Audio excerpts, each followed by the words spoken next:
I'm gonna bring you to a place you never want to be. I'm gonna bring you the 7th layer hell. Okay. No, I'm bringing you to 7th layer hell. We'll say what's up to your dad while we're there. Oh.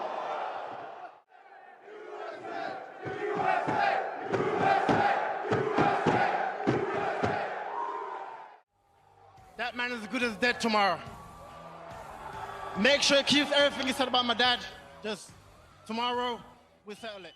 A lot of success out of both stances, and he's up 2-0. Yeah, John, I know we're not supposed to judge fights, but...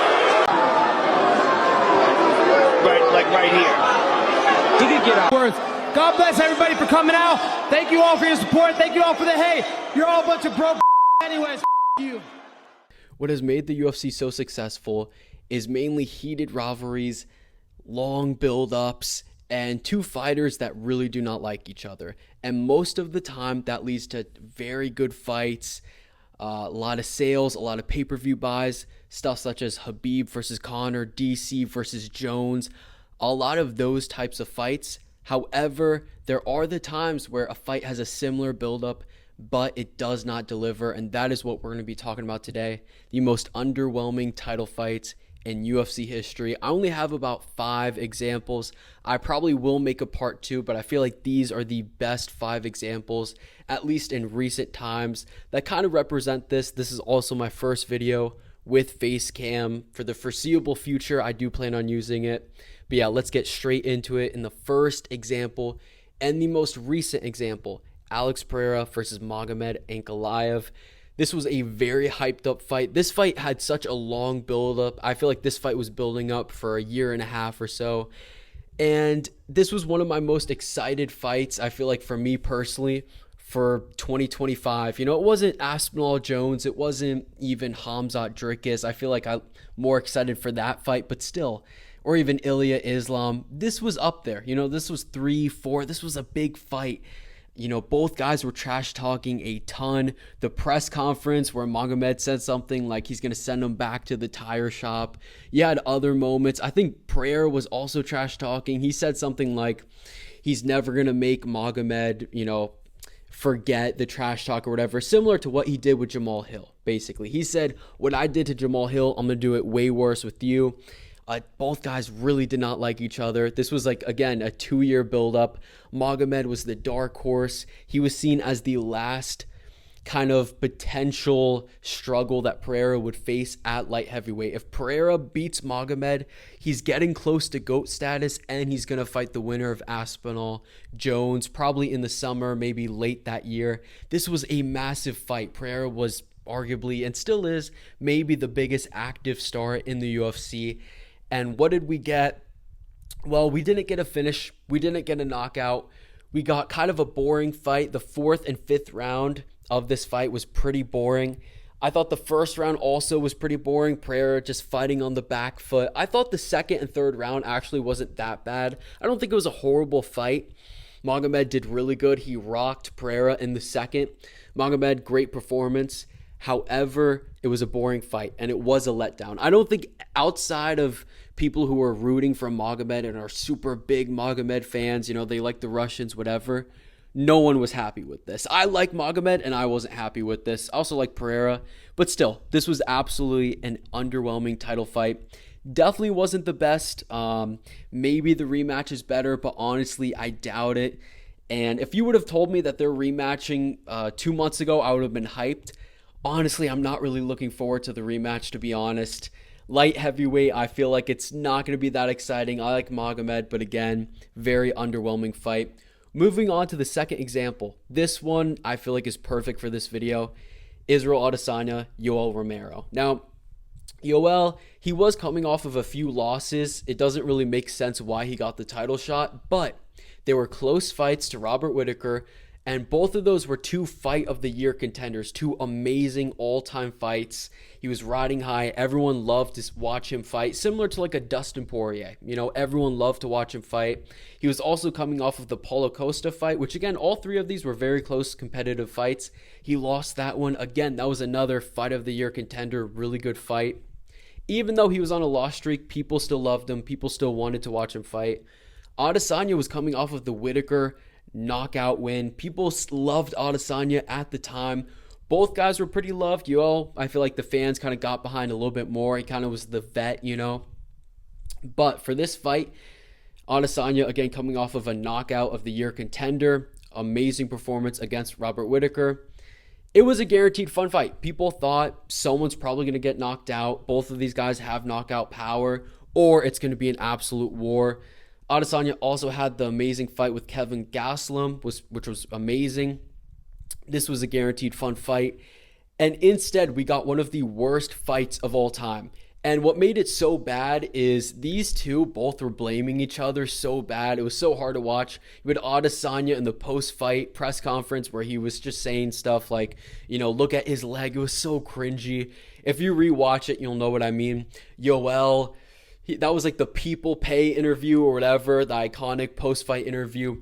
It was just cringy. And what makes it even worse, this was the last fight before everything got shut down and they had to go to Fight Island. This was the last fight, and the last fight fans got with the crowd for like over a year was this fight. Makes it even worse. Horrible, boring performance. I think there was one moment where Yoel rocked him, but outside of that, horrible fight. Horrible performance for both guys. I think the aftermath, Izzy did get a little bit more of the blame. You could tell by the crowd reaction. Yoel deserved a lot of blame too. Both of these guys were on the back foot. Both of these guys did not exchange. Again, horrible fight. Moving on, Tyron Woodley versus Wonderboy, the rematch. What makes this so bad is the first fight was one of the best fights of all time. It was a draw. I thought probably Woodley should have got it. I thought the first should have been a 10-8, arguably. I understand a draw, but I think that Tyron Woodley won the first fight. I actually think that Wonderboy won the second fight, to be honest. But still, what makes this such an underwhelming title fight is the card that it was on. The first fight was on UFC 205, I believe, McGregor versus Alvarez. And I think it was the co-main event. All the casuals that were watching just Conor McGregor saw this fight. And they probably were hyped for the rematch. So you even had casuals, the McGregor fans, tuning in for the rematch. And it was awful. I mean, you had the fans booing. It was nothing like the first fight. Wonderboy, he was on the front foot. It was mainly Woodley that was mainly at fault because he was on the back foot. But still, Wonderboy was on the front foot, but he wasn't doing anything. And the only redeemable moment in this fight was like the last 20 seconds where Woodley almost knocked him out. He knocked him down bad. Arguably could have been a 10-8, but honestly, I thought Woodley won the third, maybe got the first or second, but honestly, probably not. I thought Wonderboy won the second, but still, it was an awful fight. Horrible, underwhelming again. And the casuals probably no longer got behind these two guys. I think this was 2017. But yeah, moving on to another fight. More recently, Colby Covington, Leon Edwards.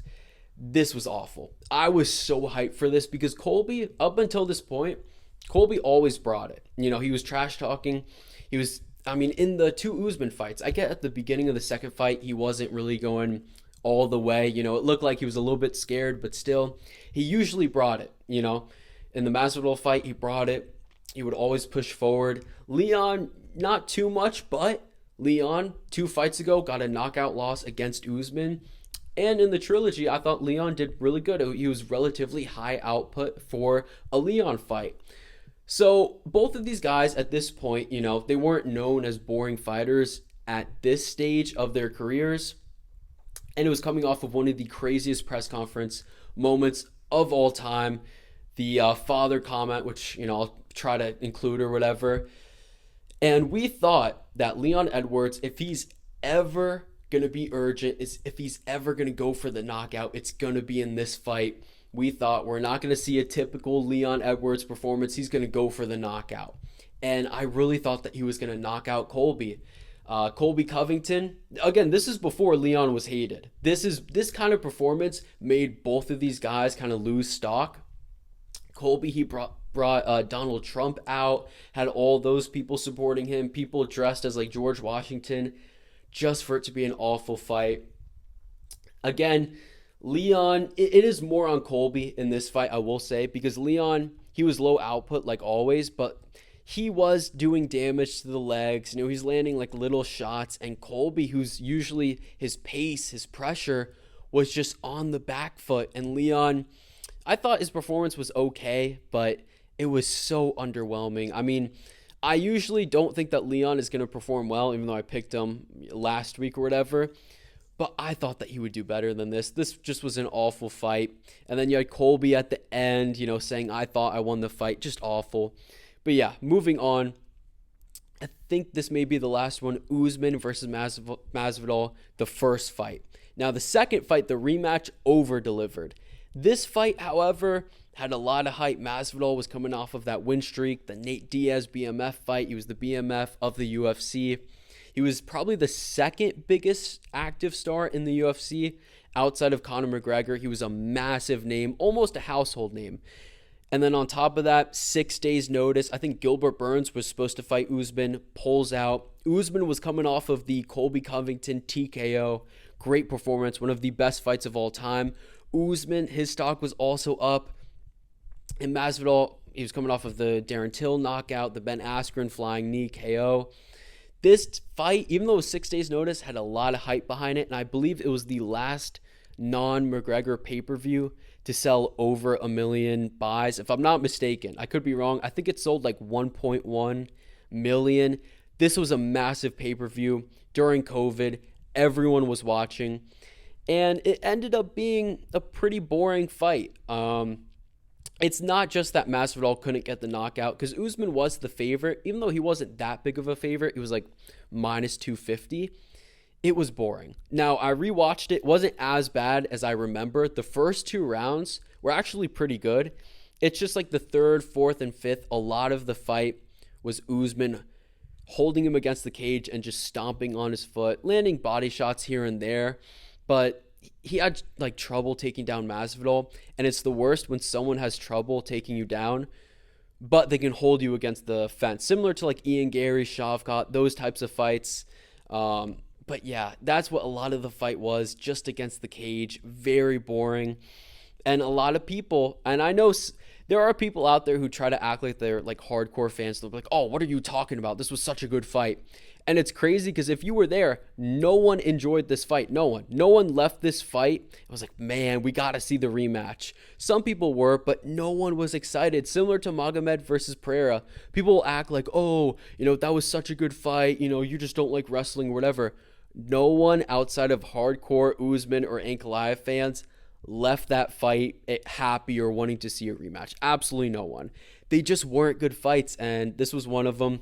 But yeah, there's a few more examples that I did not include.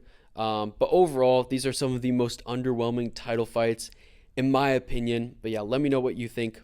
But yeah, that is it for me.